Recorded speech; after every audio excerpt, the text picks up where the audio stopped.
Achappa's album NFDC national film development corporation കുട്ടികൾക്ക് വേണ്ടിയിട്ടുള്ള ഒരു സിനിമയാണ്. അപ്പോൾ അതിന് വേണ്ടിയാണ് കുട്ടികളെ ഉദ്ദേശിച്ച് തന്നെ ഇറക്കിയിട്ടുള്ള സിനിമയാണ്. വെക്കേഷൻ സമയത്ത് നമുക്ക് ചെറിയ കുട്ടികൾക്ക് ഇഷ്ടപ്പെടുന്ന ഒരു സിനിമയാണ്. ഇതൊരു എന്താ പറയുക, ഒരു ഫാൻറ്റസി മൂവി ആ ടൈപ്പിൽ എടുത്തിട്ടുള്ള ഒരു സിനിമയാണ്. അതിലൊരു ടൈം ട്രാവലിനെ കുറിച്ച് പറഞ്ഞിട്ടുണ്ട്. 2024 ജീവിച്ചിരിക്കുന്ന ഒരു കുട്ടിയും 1984 ആ കുട്ടിയുടെ അച്ഛൻ ഈ കുട്ടിയുടെ അതേ ഏജിൽ ഉണ്ടായിരുന്ന അച്ഛനും തമ്മിൽ ഉള്ളൊരു ടൈം ട്രാവലാണ് പറയുന്നത്. അപ്പോൾ നമുക്ക് തന്നെ ഊഹിക്കാം, 2024 ജീവിക്കുന്ന ഒരു കുട്ടി 84 അന്നത്തെ സൗകര്യങ്ങളിലോട്ട് പോകുമ്പോൾ കുറേ തമാശകളുണ്ടാവാം. 84 ജീവിച്ചിരിക്കുന്ന ആൾ 2024 ഇന്നത്തെ മോഡേൺ ആയിട്ടുള്ള ഒരു സമയത്ത് വരുമ്പം എന്തൊക്കെ ആ ഒരു സാഹചര്യമായിട്ട് പൊരുത്തപ്പെടുമ്പോൾ ഉണ്ടാകുന്ന തമാശകൾ കണക്ട് ചെയ്യാം. കാരണം അത്രയും ഒരു ബഡ്ജറ്റ് കുറച്ച് ഗ്രാഫിക്സിൻ്റെയൊക്കെ ഒരു സഹായത്തോടു കൂടിയാണ് നമ്മൾ ഹോളിവുഡ് സിനിമകളിൽ കാണുന്ന ടൈം ട്രാവലും എഫക്ട്സും ഒന്നും പ്രതീക്ഷിക്കരുത്.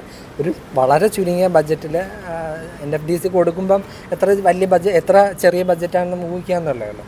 കുട്ടികളെ ഉദ്ദേശിച്ച് ഇറങ്ങിയിട്ടുള്ളതാണ്. അപ്പോൾ ഈ രണ്ട് കാലഘട്ടത്തിലും ഒരു കുട്ടി തന്നെയാണ് അഭിനയിച്ചിട്ടുള്ളത്. അച്ഛൻ്റെ കുട്ടിക്കാലവും ഇപ്പോഴത്തെ ആ കുട്ടിയായിട്ടും കുട്ടി നന്നായിട്ട് ചെയ്തിട്ടുണ്ട്. പിന്നെ അമ്മ വേഷത്തിൽ നമ്മുടെ പ്രിയങ്ക നായർ, നമ്മുടെ മലയാളത്തിലെ നടി, അവരുണ്ട്. പിന്നെ അച്ഛൻ വേഷത്തിൽ അഭിനയിച്ചിട്ടുള്ള ആൾ, പിന്നെ വേറെ കുറച്ച് കുട്ടികൾ, അവരെല്ലാം ഭംഗിയായിരുന്നു.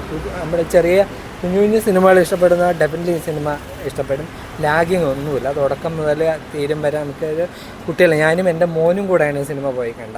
അപ്പോൾ എൻ്റെയും ഒരു കുട്ടിക്കാലം ആ ഏജും ഇപ്പോഴത്തെ ഒരു ടീനേജിലുള്ള കുട്ടിയുടെ നമ്മൾ രണ്ടുപേർക്കും ഭയങ്കരമായിട്ട് കണക്ട് ചെയ്ത് അവന് ഇഷ്ടപ്പെട്ടു, എനിക്കും ഇഷ്ടപ്പെട്ടു. കൊറിയൻ സീരീസൊക്കെ കാണുന്ന പിള്ളേർക്ക് ഇത് ഒട്ടും ഇഷ്ടപ്പെടില്ല. അല്ലാതെ നമ്മളെ മൈ ഡിയർ കുട്ടിച്ചാത്തനൊക്കെ ഇഷ്ടപ്പെടുന്ന കുട്ടികൾക്ക് ഡെഫിനറ്റ്ലി ഈ സിനിമ ഇഷ്ടപ്പെടും. അച്ചപ്പാസ് ആൽബം എന്ന് പറയുമ്പോൾ ഞാൻ കയറിയപ്പോൾ ഞാൻ ഇനി നമ്മൾ കഴിക്കുന്ന അച്ചപ്പത്തിനെ കുറിച്ച് വല്ലതാണെന്ന് വിചാരിച്ചു. അതല്ല, ഈ അച്ചപ്പം എന്നതിൽ ഉദ്ദേശിക്കുന്ന അച്ഛൻ്റെ അച്ഛൻ, നമ്മൾ അച്ചാച്ചൻ അപ്പൂപ്പൻ എന്നൊക്കെ പറയുന്ന ആ അച്ചപ്പൻ അതാണ് അവിടെ ഉദ്ദേശിച്ചത്. അച്ഛൻ്റെ അച്ഛൻ, ആ പുള്ളിയുടെ ഒരു ആൽബവും അതുമായിട്ട് കണക്ട് ചെയ്ത് കുറച്ച് മാജിക്, ഫാൻറ്റസി, അതൊക്കെയാണ് സിനിമ പറഞ്ഞത്.